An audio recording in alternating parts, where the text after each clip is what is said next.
তৃতীয় শ্রেণী থেকে দশম শ্রেণীর শিক্ষার্থীরা, আসসালামু আলাইকুম। আশা করি তোমরা ভালো আছো। আজকে আমি আলোচনা করব গুণ নিয়ে।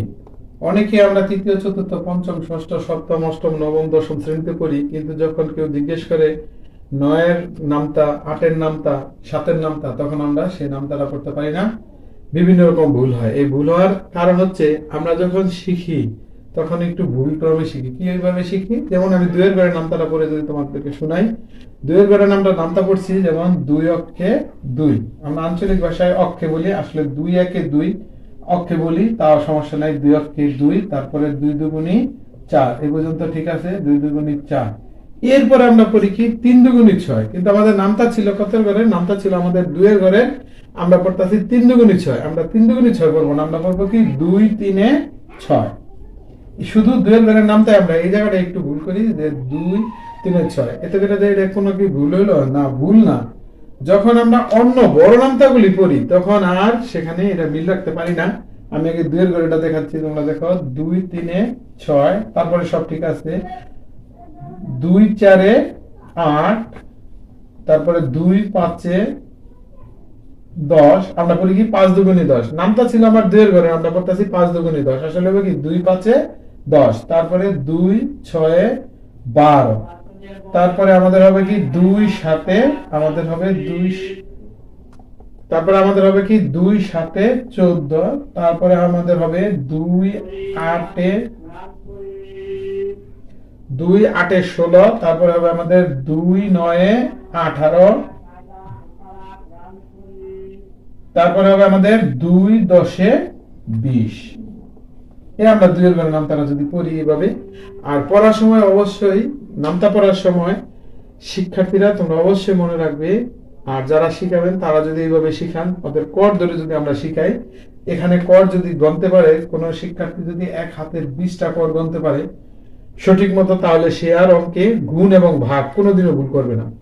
আর নামতা সব ঘরে লাগে না, নামতা শুধু 2 থেকে 9 পর্যন্ত জানলেই সব অঙ্ক করা যায়, গুণ ভাগ যা আছে। এজন্য আমরা বলবো কি, আমরা বলবো যে এখান থেকে পড়বো দুই একে দুই, দুই দুইয়ে চার, দুই তিনে ছয়, দুই চারে আট, দুই পাঁচে 10, দুই ছয়ে 12, দুই সাতে 14, দুই আটে 16, দুই নয়ে 18, দুই দশে 20। এভাবে যদি একটু পড়তে, যেহেতু আমরা পড়তে পড়তে আমরা অভ্যস্ত হয়ে গেছি, তাই আমরা পারি না। একটু যদি আমরা চেষ্টা করি তাহলে অবশ্যই প্রত্যেকটা স্টুডেন্ট এগুলি পারবে। আবার এরপর আমরা তিনের যদি নামতাটা পড়ি, তিনের বেলায় আমাদের কি হবে? তিনের সব ঠিক আছে, শুধু আমরা একটা জায়গায় একটু অল্প একটু ভুল হয়, সেটা হচ্ছে আমি দেখাচ্ছি। এখানে যদি আমরা লিখি তিন একে তিন বা তিন অক্ষে তিন, তিন দুগুণী ছয়, তিন তিরিক্ষা 9, তিন চারা 12,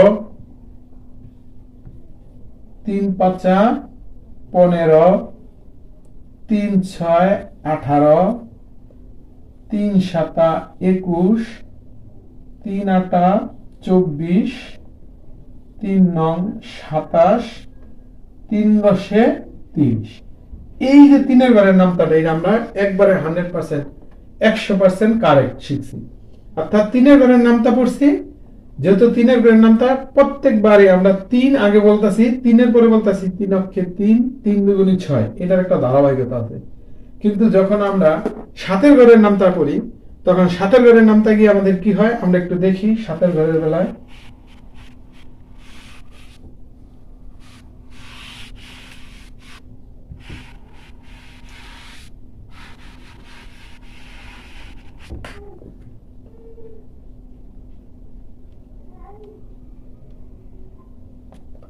সাতের বেলায় আমরা কি পড়ি? সাত অক্ষে সাত, সাত দুগুণী 14।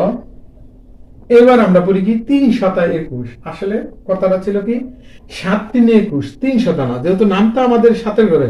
এখন যদি আমরা কর গণে পড়ি, সাত অক্ষে সাত, সাত দুগুণী 14, সাত তিনা 21, সাত চারে 28, সাত পাঁচে 35, সাত ছয়ে 42।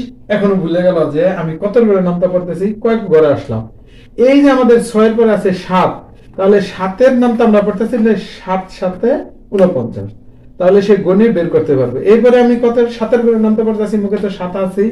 এখানে আমার করা আছে কত 8, 7 8 56। আমরা বলি কি 7 8 7 8 56, আমরা বলি কি 6 7 42। আসলে নামতে পারতেছি 7-এর পরে 6 আগে, এই জন্য আর স্টুডেন্টরা পারে না। এইখানে আমি দেখাচ্ছি 7, তারপরে 7 3 21, তারপরে 7 4 28, তারপরে 7 5 35, তারপরে 7 6 42, 7 7 49, 7 8 56, 7 9 63, 7 10 70।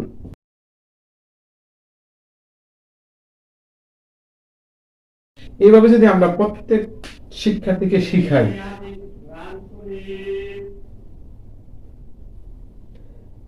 এবং করগণার মাধ্যমে যদি আমরা শিখাই, তাহলে আর কোনো শিক্ষার্থী ভুল করবে না। যেমন আমি আরেকবার করগণে দেখাচ্ছি, 7 1 7, 7 2 14, 7 3 21, 7 4 28, 7 5 35, 7 6 42, 7 7 49, 7 8 56, 7 9 63, 7 10 70।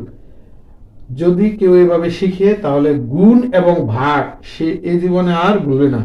কিন্তু নামটা যারা শিখে ফেলেছে, এখন একটু কষ্ট হবে। আর যারা অল্প অল্প পারে, সব বাদ দিয়ে যদি এইভাবে চেষ্টা করে, ইনশাল্লাহ অবশ্যই পারবে। সবাই আমার এইভাবে একটু চেষ্টা করে দেখেন, হয়তো আপনার ছেলে মেয়ে বা শিক্ষার্থী তোমরাও পারবে। আর যদি এইভাবে শিখতে না পারো, তাহলে নামটা না পারলে গুণ এবং ভাগ কোনোদিনই পারবে না, তোমাদের ভয় থেকে যাবে। সবাই ভালো থাকবে। আসসালামু আলাইকুম।